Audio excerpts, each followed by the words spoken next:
حضرت ابراہیم نے دین کے لیے، آپ شہر بابل کے قریب پیدا ہوئے تھے، وہاں سے مصر آئے، مصر سے فلسطین آئے، اور فلسطین سے آ کر کے کعبہ آباد فرمایا۔ زندگی سفروں میں گزری، سفر ایک تکلیف والی چیز ہے، پر حضرت ابراہیم نے وطن چھوڑ دیا، گھر چھوڑ دیا۔ جان بڑی عزیز ہوتی ہے، تو حضرت ابراہیم نے جب دین کے لیے نکلے تو جد و جہد کی، گھر کے اندر بھی گھر کے باہر بھی۔ آپ کے والد کا نام طارق ہے، وہ توحید پرست تھے، ایماندار تھے، پرہیزگار تھے۔ آپ کے چچا کا نام آزر ہے، وہ بت پرست تھے، بت بیچا کرتے تھے۔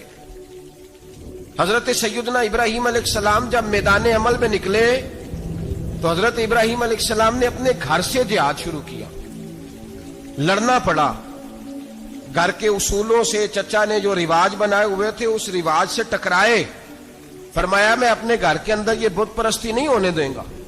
چچا کو ایک دفعہ نہیں، بار بار 100 دفعہ سمجھایا۔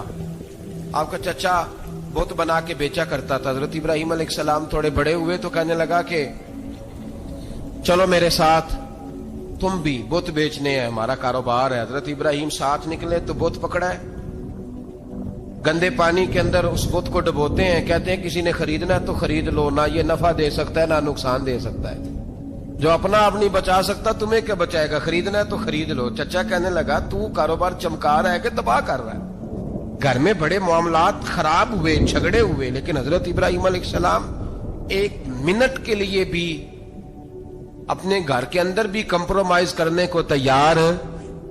یہ تھوڑا مشکل میں نے پہلو چھیڑ دیا ہے، یہ تھوڑا مشکل پہلو چھیڑ دیا ہے۔ تھوڑا سمجھدار آدمی ہے پر بیوی سے پردہ نہیں کرا سکتا، سیانا ہے، پنچایت کا بندہ ہے، جو اس سے آپ کہیں گے وہ بات یہ سنائے گا، لیکن کہتا ہے نہیں جی میں نے کوشش کر لی ہے۔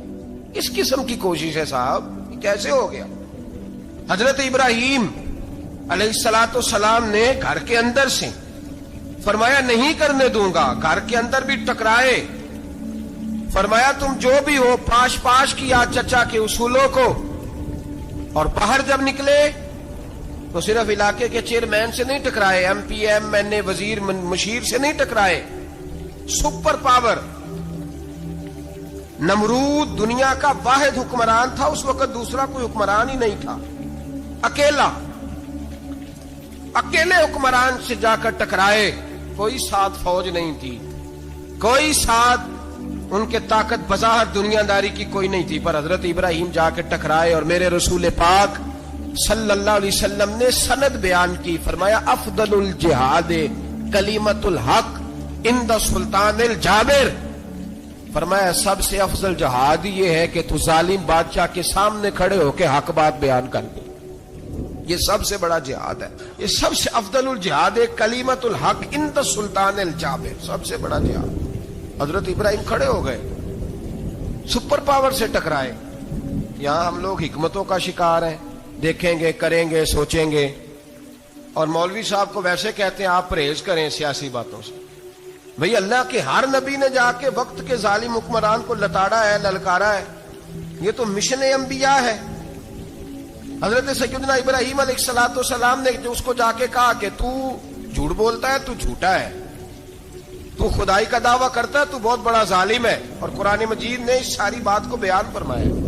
حضرت ابراہیم علیہ السلام سے کہنے لگا میں رب ہوں، تو آپ نے فرمایا میرا رب تو وہ ہے جو زندہ کرتا اور مارتا ہے، تو پھر آپ حق بات بیان کریں گے تو اللہ مارے گا کہ بندہ مارے گا؟ کچھ بھی نہیں ہوتا، کیونکہ زندگی موت کس کے ہاتھ میں ہے؟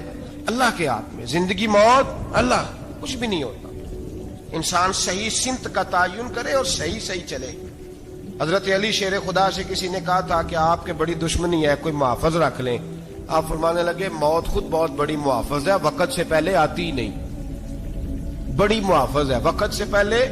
علامہ نورانی رحمت اللہ تعالی علیہ کراچی جیسے شہر میں رہا کرتے تھے، جہاں گام گام پہ خطرہ تھا، لوگوں نے کہا حضرت اتنے بڑے لیڈر ہو، آپ کی جماعت کی 62 سیٹیں ہوئی قومی اسمبلی میں، ایک ایسا وقت بھی آیا تو کوئی ایک آدمی بندوق والا، آپ فرمانے لگے مجھے ضرورت ہی نہیں، اس لیے کہ جس خدا رسول کے لیے میں نکلا ہوں وہ خود ہی حفاظت کرنے والے ہیں، ضرورت نہیں ان چیزوں۔ تو بھائی حضرت ابراہیم ٹکرائے اور آپ کا انداز کیا ہے؟ جا کے کہا کہ تو نہیں، خدا وہ ہے جو زندہ کرتا. اور اس نے ایک بیوقوفوں جیسی دلیل دی. ایک آدمی کو کل پھانسی دینی تھی تو اس کو بلایا، کہنے لگا تجھے کب پھانسی ہے؟ اس نے کہا کل. کہنے لگا جا تجھے آزاد کیا، زندگی دی، اس کو چھٹی دے دی. ایک عام آدمی بیچارہ بیٹھا تھا، اس کو پکڑ کے نا کہنے لگا اس کی گردن اڑا دو. کہنے لگا دیکھ لو میں بھی زندہ کرتا اور مارتا ہوں. وہ جو کل مرنے والا تھا میں نے زندہ کر دیا ہے، اور جس کو پتہ ہی نہیں تھا کہ میں نے مرنا ہے اسے پکڑ کے میں نے مار دیا ہے. یہ بیوقوفوں جیسی دلیل ہے. حضرت سیدنا ابراہیم علیہ الصلوۃ والسلام چاہتے تو اسی وقت دلیل توڑ دیتے کہ تو کیا بیوقوفوں جیسی بات کر رہا ہے، اگر تو زندگی دیتا ہے تو مرے ہوئے میں جان ڈال کے دے جس کو تو نے مارا ہے. لیکن حضرت ابراہیم نے دیکھا کہ بیوقوف ہے. بیوقوفوں سے بحث نہیں ہوتی، دلیل بدل لی جاتی ہے، ان کی عقل کے مطابق بات کی جاتی ہے. حضرت ابراہیم فرمانے لگے میرا رب وہ ہے جو سورج مشرق سے نکالتا ہے اور مغرب میں غروب کرتا ہے. تو اگر رب ہے تو تو مغرب سے نکال کے مشرق میں غروب کر. فبہت الذی کفر، کافر لاجواب ہو گیا.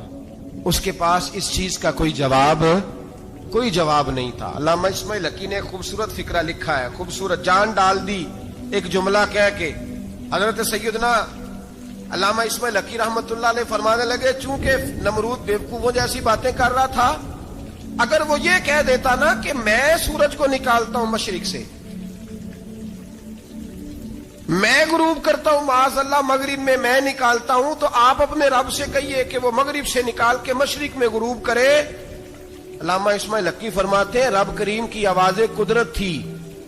مالک حضرت ابراہیم علیہ الصلوۃ والسلام کے اس اگر وہ کہہ دیتا اور حضرت ابراہیم دعا کر دیتے تو رب کریم نے فرشتوں کو تیار بٹھایا ہوا تھا. فرمایا اگر یہ کہہ دے میرے خلیل سے کہ سورج مغرب سے نکال کے مشرق میں غروب کرنا ہے تو تیار رہنا، جس طرح خلیل کہیں گے ویسے ہی کر دیں گے. واتخذ اللہ ابراہیم خلیلا، ابراہیم ہمارا دوست جو ہوا، جیسے کہے گا ویسے کر دیں گے. حضرت سیدنا ابراہیم علیہ السلام کی باتوں کا جب جواب نہ دے سکا، دلیل نہیں بندہ دیتا، پھر لڑائی کرتا ہے، پھر جھوٹے موٹے اعتراض کرتا ہے. دلیل ختم ہوتی ہے تو لوگ ذاتیات میں اترتے ہیں، کہتے ہیں یہ کھانستا صحیح نہیں، دیکھتا صحیح نہیں. دلیل ختم، اب ذاتیات پہ اترے، کہنے لگے مجھے پتہ چلا ہے کہ یہ فلانی جگہ گیا تھا تو وہاں جا کے اس نے اس طرح کیا ہے. پھر لوگ ذاتیات پہ اترتے ہیں، جب دلیل کا جواب دلیل سے نہیں دے پاتے پھر ذاتیات پر اتر کر حملے کرتے ہیں. حضرت ابراہیم کے دلائل کا جواب نمرود نہ دے سکا تو کہنے لگا کہ اس کو آگ میں ڈال دو. قوم گئی ہوئی تھی ساری، آپ نے بات سنی ہوئی ہے، میں نے صرف اشارہ دینا ہے. میلے پہ حضرت سیدنا ابراہیم علیہ السلام نے سارے بت توڑ دیے، کلاڑا بڑے بت کی گردن پہ رکھا. واپس آئے، کہنے لگے بت کس نے توڑے ہیں؟ تو فرمایا اس سے پوچھو جس کی گردن پہ کلاڑا ہے. کہنے لگے یہ تو بول ہی نہیں سکتا. تو فرمانے لگے بڑے بیوقوف ہو جو بولتا ہی نہیں، سنتا ہی نہیں، اپنا آپ نہیں بچا سکتا، اس کی پوجا کرتے ہو. کہنے لگے پکڑو، دلیلیں ختم ہو گئی، اس کو آگ میں ڈالو. بہت بڑی حویلی 45 فٹ مربع پہ مشتمل ایک حویلی بنائی گئی اور 45 فٹ اونچی. مختلف روایات، علامہ اسماعیل حقی کہتے ہیں کہ 3 مہینے تک نمرود نے کہا کہ اس کے اندر لکڑیاں ڈالو. لوگ پوچھنے لگے کتنی دنیا جلانی ہے؟ کہنے لگا بندہ تو ایک جلانا ہے پر بندہ بڑا تگڑا ہے، ایک بندہ. 3 مہینے لکڑیاں ڈالی گئیں. اور لوگوں کی جو تہمات ہوتی ہیں نا وہ بڑی عجیب ہوتی ہیں. تہمات میں نے بڑی تفصیل سے رمضان المبارک میں گفتگو کی تھی. بدشگونی، تہمات لوگ لیتے ہیں. اس وقت بھی لوگ تہمات کا شکار ہو گئے. عقیدہ بگڑ جاتا ہے تو وہ عجیب و غریب باتیں کرنے لگتا ہے. تہمات کا شکار ہو گئے. بیبیاں نظر مانتی، میں بیمار ہوں، اگر صحیح ہو گئی تو اتنے من لکڑی دوں گی حضرت ابراہیم کی آگ جلانے کے لیے. ایک عورت لے کے جا رہی ہے لکڑیاں. ایک نیک دل آدمی نے اس سے پوچھا کہاں جا رہی ہو؟ کہنے لگی میں نے منت مانی تھی تو حضرت ابراہیم علیہ الصلوۃ والسلام کو معاذ اللہ جلانے کے لیے لکڑیاں لے کے جا رہی ہوں. تو وہ رب کریم کے بندے کہنے لگے تو ڈھونڈتی رہے گی، تجھے وہ جگہ ملے گی نہیں. وہ بی بی کئی مہینے گھومتی رہی، جگہ ہی نہیں ملی جہاں لکڑیاں ڈالنی. ماری گئی. تہمات کا شکار ہوئے بہت سارے لوگ. تہمات کا بھائی، تہمات دین کے اندر منع ہے. تہمات دین میں کوئی نظر ماننا، کوئی کسی بزرگ کے مزار پہ جا کے سالے ثواب کے لیے کوئی چیز ماننا، یہ تو درست ہوا، لیکن غیر شرعی نظریں مان لینا کہ میں آگ کے گرد چکر لگاؤں گا، میں جناب وہاں جا کے یہ والا تماشا کروں گا، میں دھاگا باندھوں گا، میں رسا کاٹوں گا، میں وہاں گندے ہوں سے پانی پیوں گا، ان کی شریعت اجازت، یہ توہمات ہیں، بدشگونی ہے، دین میں ان کی کوئی گنجائش۔ آپ نظر ماننے سے پہلے بھی کسی عالم سے رابطہ کریں کہ میں منت مانگنے لگا ہوں تو کیسے ماننی چاہیے کا طریقہ پوچھیں، ایسے ہی غلط چیز کی منت تھوڑی مان لی جائے گی۔ بہرحال آمدام برسر مطلب حضرت ابراہیم کے لیے آگ جلائی گئی، 45 فٹ اونچی آگ ہے، پرندہ بھی اوپر سے گزرتا ہے تو نیچے گر جاتا ہے جل کے، اتنے دن لگا کے آگ جلائی گئی۔ اب حضرت ابراہیم کو جلایا جانے لگا ہے۔ یہاں تو موجیں ہیں نا، جو کسی ادارے کا سربراہ ہے اس کے لیے موج ہے، کسی جگہ آفیسر بن گیا تو موج ہے، پیر صاحب کے لیے موج ہے، علامہ صاحب کے لیے موج ہے، خطیب صاحب کے لیے موج ہے۔ جلنا کس کو پڑتا ہے؟ وہ علی کوئی نہیں رہا اللہ ماشاءاللہ، وہ لوگ گزر گئے جو تکلیفیں سہ کے کام کرتے تھے، گزر گیا زمانہ۔ حضرت سیدنا ابراہیم علیہ السلام کو جلایا جانے لگا ہے تو اب اتنی بڑی آگ ہے تو ڈالے کیسے؟ شیطان نے تجویز دی کہ منجنیق بناؤ، منجنیق، بڑے بڑے بانس باندھ کے ان کے نیچے رسا باندھو۔ وہ جس طرح جھولنے کے لیے جھولا بنایا جاتا ہے، اس طرح ایک منجنیق پرانے زمانے میں اس میں پتھر رکھ کے پھینکے جاتے تھے دشمنوں پہ، وہ منجنیق بنائی گئی کہ دور سے حضرت ابراہیم کو پھینکیں گے۔ ہاتھ حضرت ابراہیم کے باندھ دیے، پاؤں مبارک باندھ دیے، پوری زمین پہ ایک نام لینے والا خدا کا، اور اس کو آج رسیوں میں جکڑا ہوا ہے۔ جب پھینکا جانے لگا نا آگ میں تو حوریں رونے لگی، فرشتے تڑپنے لگے، اے اللہ یہ کیا ہونے لگا ہے؟ ایک تیرا خلیل اور وہ بھی آگ میں۔ فرمایا جاؤ جا کے اس سے کہو اگر تمہاری مدد لیتا ہے تو اسے بچاؤ۔ ہوا کا فرشتہ آیا، کہا ابراہیم اگر تو کہے، او بھائی ان چیزوں کو کہانی سمجھ کے نہ سنا کریں، یہ داستان نہیں، یہ وہ طریقے ہیں جو ہمارے رسول نے ہمیں اپنانے کا حکم ارشاد فرمایا ہے، جو عقیدے، یہ وہ نظریات ہیں جو ہمیں اوڑھنے کو کہا گیا، اپنے رب کریم کی رضا پہ راضی رہنے کے یہ وہ خوبصورت مواقع ہیں صوفیاء نے جن کو بنا کر سمجھا کر ہم تک پہنچایا ہے۔